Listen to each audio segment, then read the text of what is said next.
آج مشرق وسطی ایک بار پھر اس مقام پر کھڑا ہے جہاں طاقت، سیاست اور خود مختاری کا تصادم کھل کر سامنے آ چکا ہے۔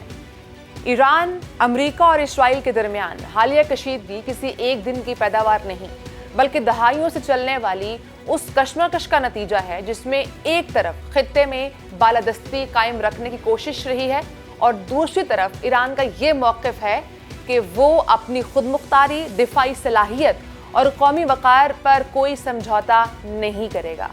حالیہ دنوں میں امریکہ اور اسرائیل کی جانب سے ایران کے اندر اہداف حملوں کی رپورٹ سامنے آئیں جنہیں اسرائیل نے پیشگی سیکیورٹی اقدام قرار دیا، جبکہ ایران نے اسے اپنی سرزمین پر کھلی جارحیت کہا اور واضح کیا کہ کسی بھی بیرونی حملے کا جواب دیا جائے گا۔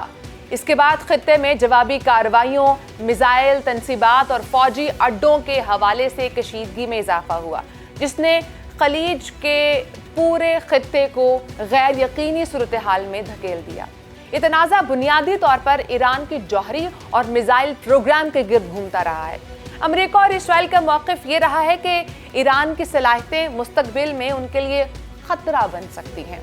جبکہ ایران مسلسل یہ کہتا آیا کہ اس کا پروگرام دفاعی اور توانائی کے مقاصد کے لیے ہے اور اسے اپنے دفاع کو مضبوط بنانے کا پورا حق حاصل ہے۔ ایران کا استدلال یہ ہے کہ جب خطے میں متعدد ریاستیں جدید ہتھیار رکھتی ہیں اور بیرونی طاقتوں کے فوجی اڈے اس کے ارد گرد موجود ہیں تو اپنے دفاع کو مستحکم کرنا کوئی جارحانہ اقدام نہیں بلکہ ایک ریاستی ضرورت ہے۔ اسی اختلاف نے سفارتکاری کو بار بار آزمائش میں ڈالا، کبھی مذاکرات ہوئے، کبھی پابندیاں لگیں اور کبھی خفیہ سطح پر دباؤ بڑھایا گیا، مگر مستقبل اعتماد کی فضا قائم نہ ہو سکی۔ 28 فروری کے حملوں کے بعد صورتحال نے ایک نیا رخ لیا۔ عالمی خبر رساں اداروں نے حملوں اور اس کے بعد جوابی کارروائیوں کی تفصیلات جاری کی، جس میں واضح ہوا کہ یہ محض محدود کارروائی نہیں بلکہ ایک ایسے مرحلے کی شروعات ہے جہاں براہ راست تصادم کا خطرہ بڑھ جاتا ہے۔ اقوام متحدہ میں ہنگامی اجلاس طلب کیے گئے اور کئی ممالک نے کشیدگی کم کرنے کی اپیل کی، کیونکہ خطہ کسی وسیع جنگ کا متحمل نہیں ہو سکتا۔ توانائی کے ماہرین نے خبردار کیا کہ اگر خلیج کے بحری راستے متاثر ہوتے ہیں تو تیل کی قیمتوں میں شدید اضافہ ہو سکتا ہے اور اس کا اثر عالمی معیشت پر پڑے گا، خاص طور پر ان ممالک پر جو درآمدی توانائی پر انحصار کرتے ہیں۔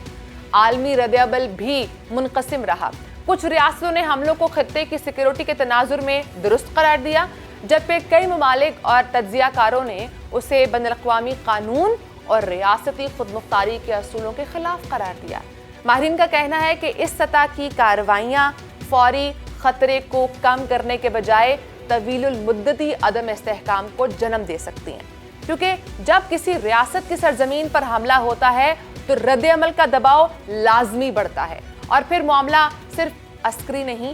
بلکہ سیاسی اور سفارتی بحران میں تبدیل ہو جاتا ہے۔ بعض امریکی حلقوں کے اندر بھی یہ سوال اٹھایا گیا ہے کہ آگے کا سیاسی ہدف کیا ہے اور کیا اس تصادم کے نتائج قابو میں رہ سکیں گے۔ ایران کے نقطہ نظر سے دیکھا جائے تو وہ اس بحران کو اپنی خود مختاری اور دفاع کے حق کے تناظر میں پیش کرتا ہے۔ اس کا موقف یہ ہے کہ اگر اس کی سرزمین پر حملہ ہوگا تو وہ خاموش نہیں رہے گا، اور یہ کہ طاقت کے ذریعے کسی ریاست کو دبانا دیر پا حل نہیں ہو سکتا۔ یہی وجہ ہے کہ ایران کی قیادت مسلسل یہ پیغام دے رہی ہے کہ وہ مذاکرات سے انکار نہیں کرتے مگر دباؤ یا دھمکی کے تحت فیصلے قبول نہیں کرے گا۔ دوسری جانب امریکہ اور اسرائیل اپنی کارروائیوں کو سیکیورٹی کے تقاضوں سے جوڑتے ہیں، اور یہی وہ بنیادی تضاد ہے جس نے خطے کو اس نازک مرحلے تک پہنچایا۔ اب اصل سوال یہ ہے کہ یہ بحران کس سمت جائے گا؟ کیا عالمی دباؤ اور سفارتی کوششیں کشیدگی کو محدود رکھنے میں کامیاب ہوں گی یا یہ تصادم مزید محاذ کھول دے گا؟ تاریخ بتاتی ہے کہ طاقت کے ذریعے مسئلے حل کرنے کی کوشش اکثر نئے مسائل کو جنم دیتی ہے،